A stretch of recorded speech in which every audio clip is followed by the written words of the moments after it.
Hi, this is Sharon Anaja, performance coach and trauma survivor.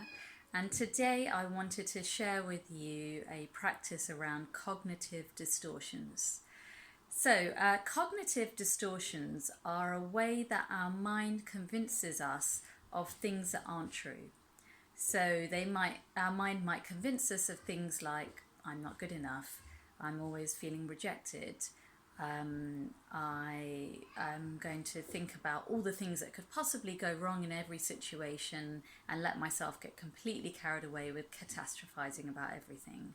They are just thought patterns and beliefs that we hold that actually aren't based in any reality.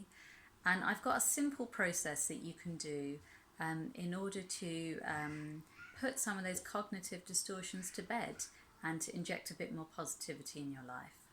So, the first thing to do is to develop awareness of these negative thought patterns. So, the next time you catch yourself in one of those kind of spiraling negative thought patterns, recognize that you are in one of those and give it a label. So, if for example your negative thought pattern is around feeling rejected, give it a name of rejected Sharon. Then say to yourself, I'm now going to create some separation. So see it as a separate thought process and as a thought pattern or belief that is separate to yourself.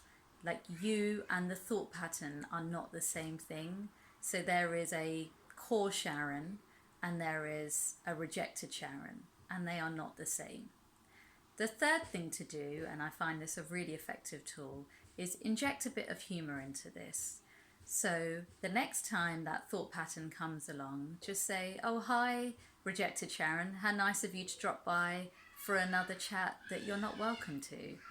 And just allow yourself to, I guess, laugh at yourself a little bit that actually this is just a bit of a thought pattern and you don't need it to be as serious as your mind is creating it to be, and start to break down that ego a little bit. Then I want you to also allow yourself to feel the feeling. So let the feeling just come and let the feeling just go. So those feelings that are associated with that thought pattern where you might be feeling, just say for example rejected, just let it go. Don't tell yourself off for it, because this will just fuel your ego even more. Just say, okay, that's a feeling, I don't want to subscribe to it, and don't let your attention go anywhere near it. And then ask yourself, where has this feeling or thought pattern come from? Can you identify the history of it in your mind? Did it come from childhood? Did it come from an incident at work? Did it start from in your marriage? Just ask yourself the origins of where this thought pattern has come from. And then I want you to ask yourself, is this true or false? Is this really actually true? Like, are people really not, listening to me? Or am I really not valued? Is that actually what they're saying to me? Or is that what I just think they're saying to me? And really ask yourself this very difficult question, because you're going to have to start to break down some of your own thought patterns and beliefs that you may well have held about yourself for many, many years. And then what I want you to do is I want you to think about a code word. So this should be some kind of word or phrase that really, really makes you smile or makes you laugh, so that the next time that negative thought pattern comes into your mind, you can say that code word that will make you smile.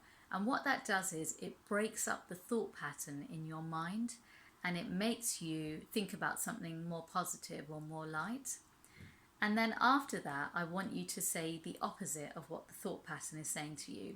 So if, for example, you're feeling rejected, I want you to say to yourself, I am valued. And just basically the opposite statement of what the negative thought pattern is saying to you. So you can start to break that thought. And then the final thing to say is keep practicing this consistently. Like those thought patterns, they're not going to stop overnight. This is weeks and months of work. You've held these thought patterns for a long time. So in order to stop having them or to stop subscribing to them, you're going to have to practice this on an ongoing basis. And remember, with well-being, when it comes to increasing your well-being, it's the small actions that you can take in your life on a regular basis that will help to increase your positivity and your well-being in general. So give this exercise a go. See how you get on. I'd love to hear from you guys. Take care.